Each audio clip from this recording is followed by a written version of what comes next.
describing things.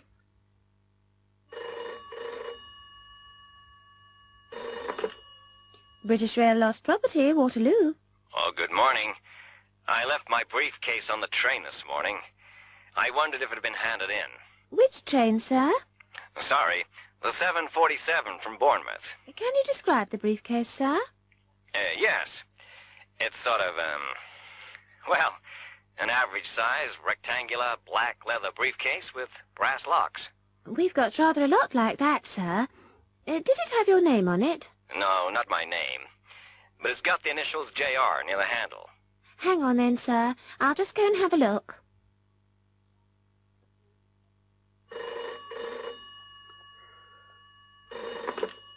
Metropolitan Police. My car's been stolen. It's gone. Calm down, sir. Could I have your name and address? Yes, Richard Lockwood, 3 Park Terrace, WC13. May I have a description of the vehicle, sir? It's a 1982 Escort, a silver blue 4-door 1300 GL model. Oh, and it's got a dark blue stripe along the sides and a dent in the near side front wing. Well, what's the registration, sir? PSV 439Y. I've got good news for you, sir.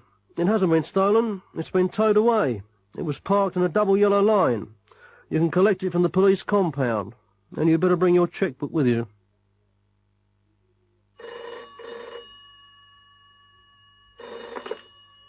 Rebecca Truman speaking. Ah, Mrs. Truman. This is Fox and Connor, the estate agents. I think we've found a house that you may be interested in. Could you tell me something about it? It's in Red Hill, near the station, as you requested. It's a rather attractive 4-bedroom 1930s red brick property. It's in very good decorative order with a fitted kitchen. And the garden? There's a large, mature garden. Would you like to view it? Yes, I think it's worth a look. Could you put the details in the post?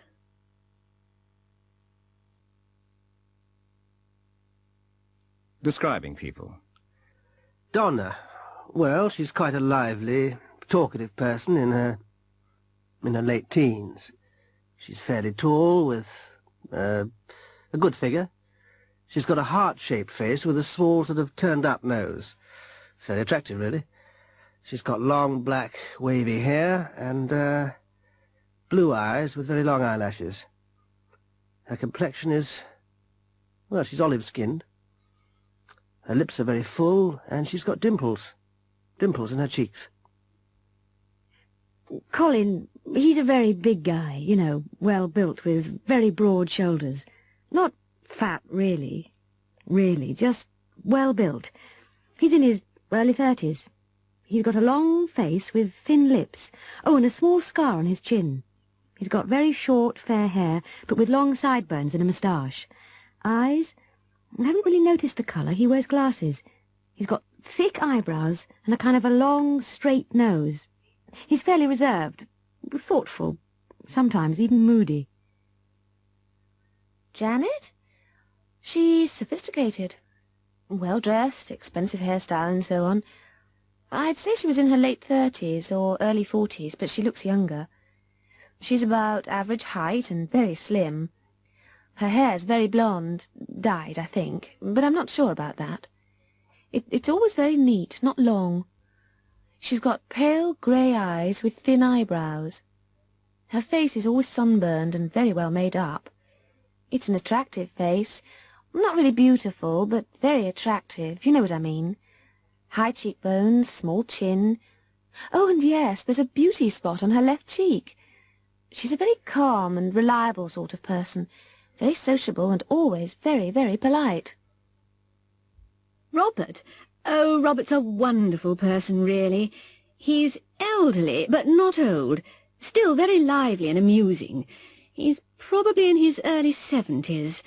He's got white hair, receding a bit, and a small white beard. He's medium build, a little overweight, perhaps. He's got very nice large brown eyes, and he always seems to be smiling. Lots of wrinkles round the eyes. Laughter lines, I think you call them. He's got a very high-lined forehead, which makes him look very intelligent, which he is, of course.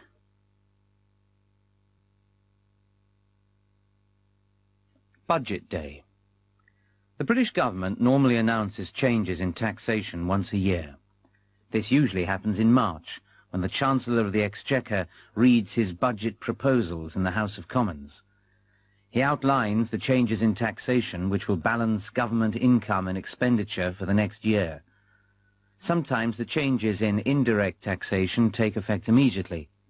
Many people try to beat the budget by guessing which articles will increase in price and buying them before the Chancellor makes his announcement.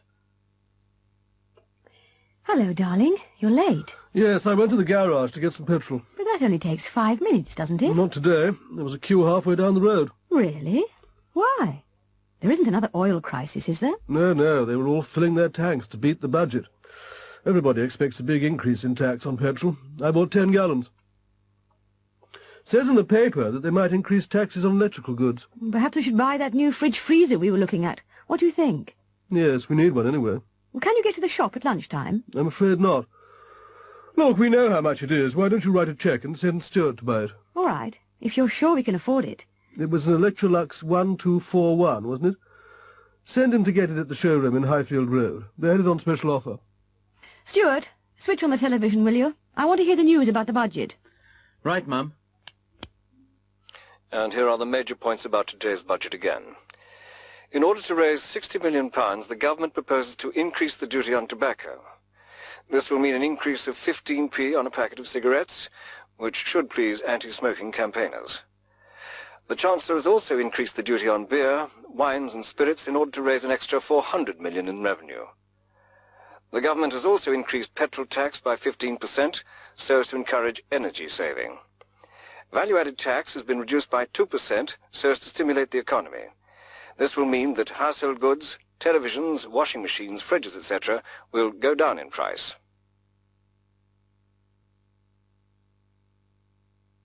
Do it yourself. Well, I'm very impressed by all the work you've done on your house, Mr. Miller. How long have you been working on it? I first became interested in do-it-yourself several years ago. You see, my son Paul is disabled. He's in a wheelchair. And I just had to make alterations to the house. I couldn't afford to pay workmen to do it. I had to learn to do it myself. Have you had any experience of this kind of work? Did you have any practical skills? No.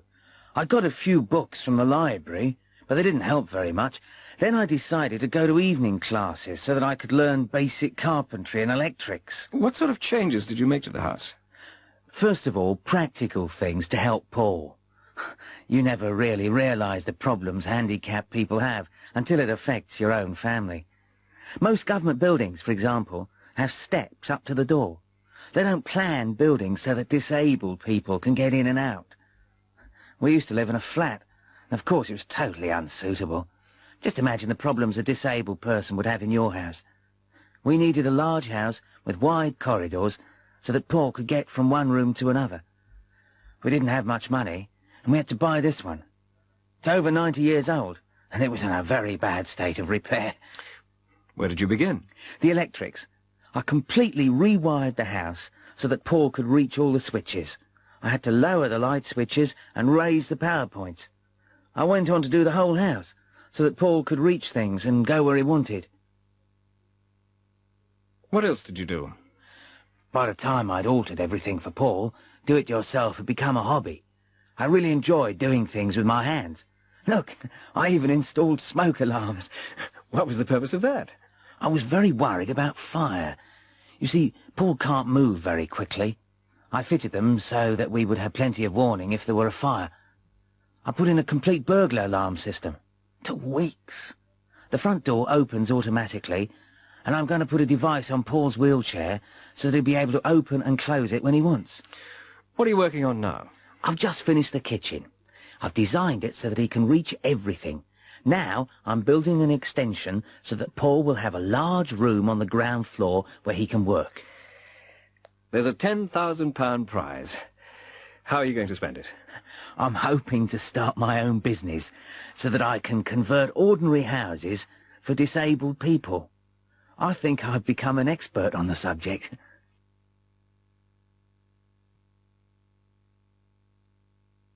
A new way of life. On TV Magazine tonight, we're looking at people who've given up regular jobs and high salaries to start a new way of life. First of all, we have 2 interviews with people who decided to leave the rat race. Nicola Burgess spoke to them.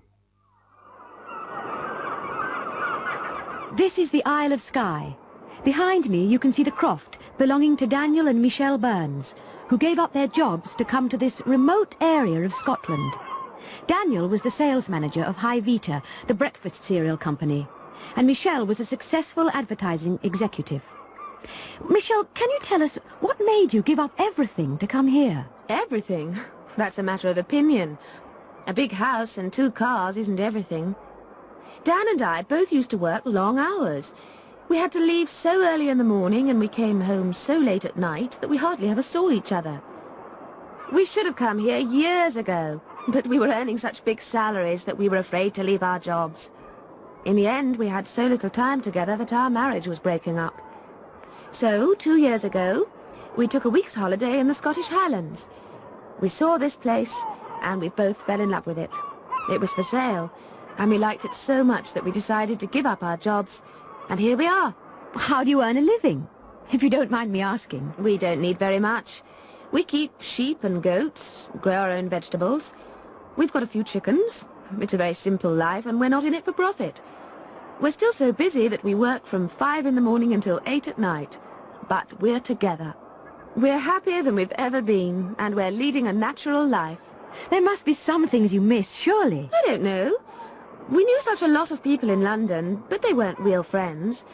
We see our neighbours occasionally, and there's such a lot to do on the farm that we don't have time to feel lonely. At least we see each other now.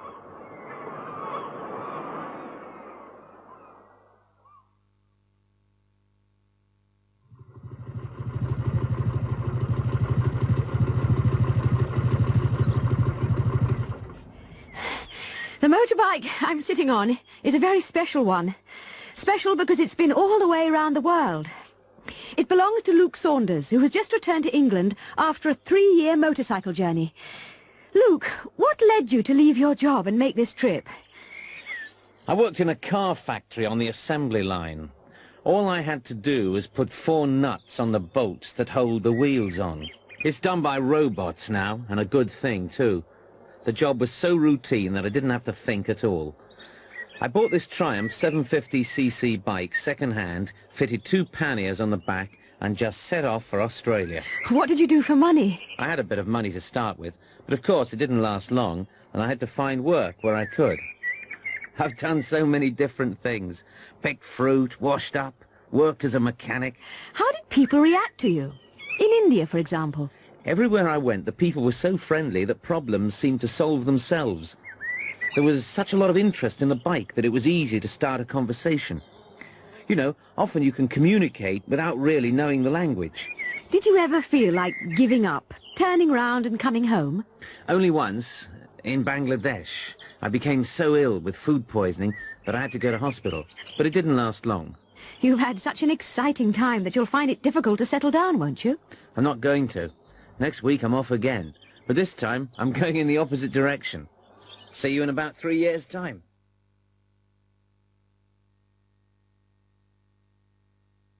Last of the airships? At 7:20 p.m. on May the 6th, 1937, the world's largest airship, the Hindenburg, floated majestically over Lakehurst Airport, New Jersey, after an uneventful crossing from Frankfurt, Germany. There were 97 people on board for the first Atlantic crossing of the season.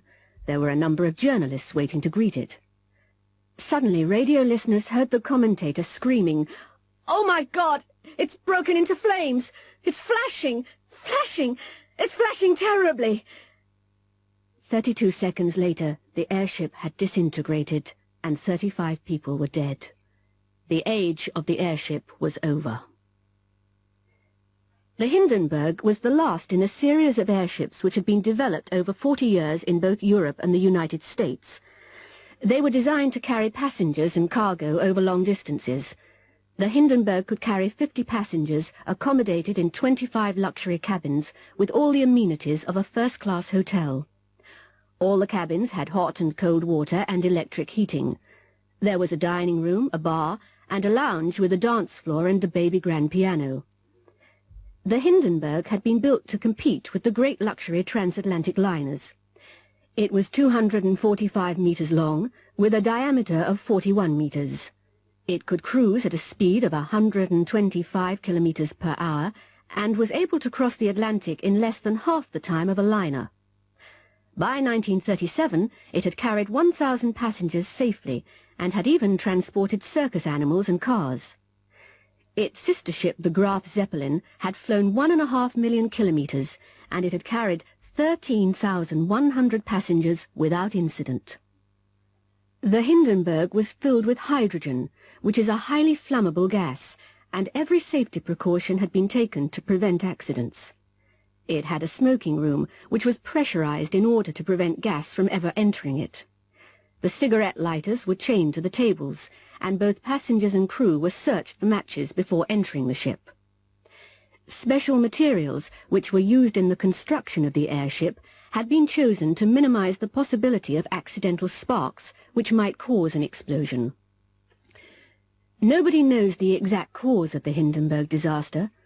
Sabotage has been suggested, but experts at the time believed that it was caused by leaking gas, which was ignited by static electricity. It had been waiting to land for 3 hours because of heavy thunderstorms. The explosion happened just as the first mooring rope, which was wet, touched the ground. Observers saw the first flames appear near the tail, and they began to spread quickly along the hull. There were a number of flashes as the hydrogen-filled compartments exploded. The airship sank to the ground. The most surprising thing is that 62 people managed to escape. The fatalities were highest among the crew, many of whom were working deep inside the airship. After the Hindenburg disaster, all airships were grounded, and until recently they have never been seriously considered as a commercial proposition.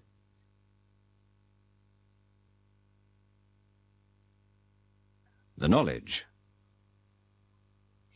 Becoming a London taxi driver isn't easy.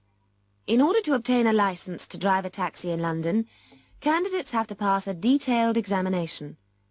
They have to learn not only the streets, landmarks and hotels, but also the quickest way to get there. This is called the knowledge by London cab drivers, and it can take years of study and practice to get the knowledge. Candidates are examined not only on the quickest routes, but also on the quickest routes at different times of the day. People who want to pass the examination spend much of their free time driving or even cycling around London, studying maps and learning the huge street directory by heart. Monty Hunter is taking the examination now. Listen to the examiner's question and try to follow Monty's directions on the map of London. Okay, Monty. Ready? You're outside Buckingham Palace, and you've just picked up a passenger who wants to go to St. Paul's Cathedral. It isn't the rush hour. Use the most direct route.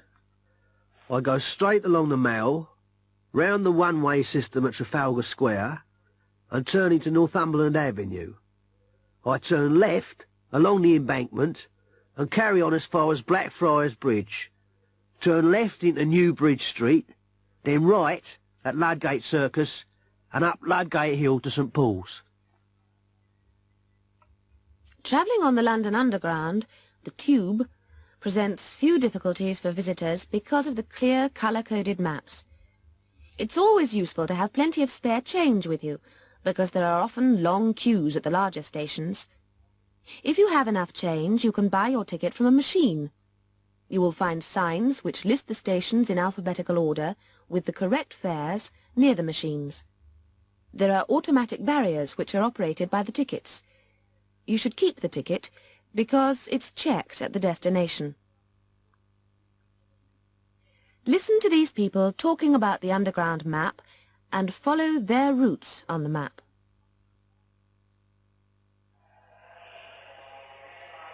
Peter and Susan have just arrived at Victoria.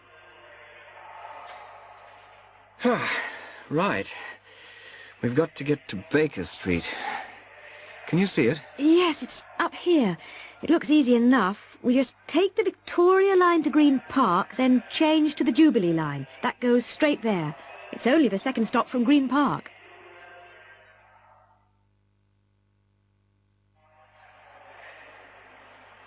Laura is at the inquiry office at King's Cross.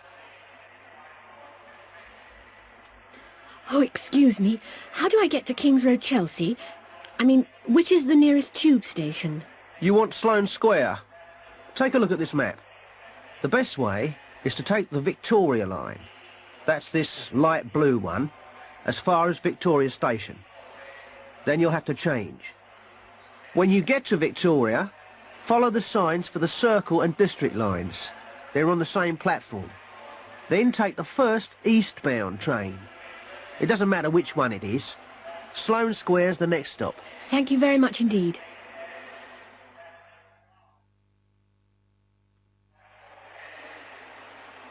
Simon and Elizabeth are at Waterloo. Where's a map? There's one over here. They said the hotel was near Russell Square. Can you see it? Yes, it's up here, in the top right of the map. Look, I reckon we should take the Bakerloo as far as Piccadilly Circus, then change to the Piccadilly line. That's the dark blue one. It's only 4 stops to Russell Square. Are you sure that's the quickest way? We could take the Northern line, it's the black one, to Leicester Square and join the Piccadilly line there. There's not much in it, really. Might as well take the Northern. Have you got any change for the ticket machine?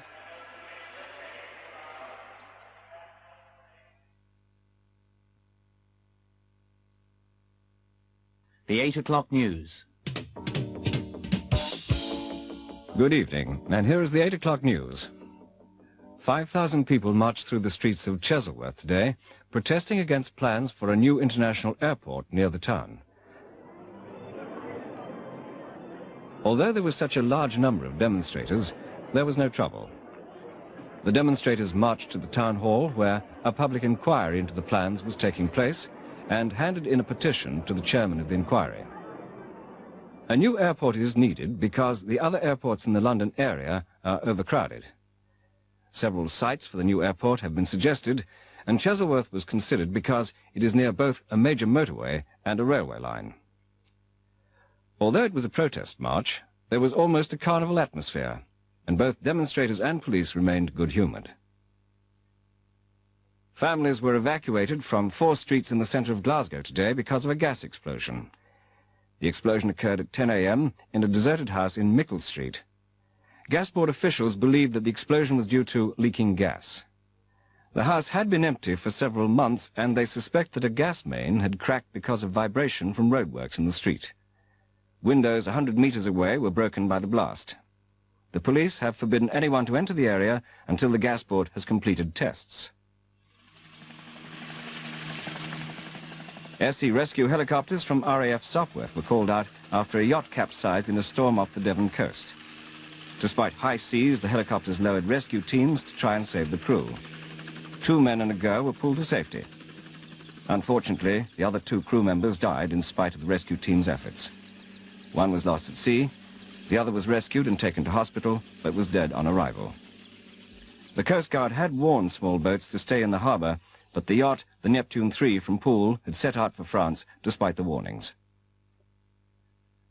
Fernside Engineering announced today that they are closing their plant in Tadworth. 300 jobs will be lost because of the closure, which is due to a sharp decline in orders for their products. There have been rumours for several weeks that the plant might be closed, and in spite of lengthy discussions between unions and management, closure became inevitable because of the cancellation of several major orders. As well as the 300 redundancies at Tadworth, union leaders predict further redundancies in the area in firms which supply Fernside Engineering with components. Reports are coming in of a 100 miles per hour car chase through the roads of Hampshire. Police disturbed a gang of men who were breaking into a chemist's in Linford. However, the men escaped in a stolen Jaguar saloon, and the police chased them through the New Forest at high speed.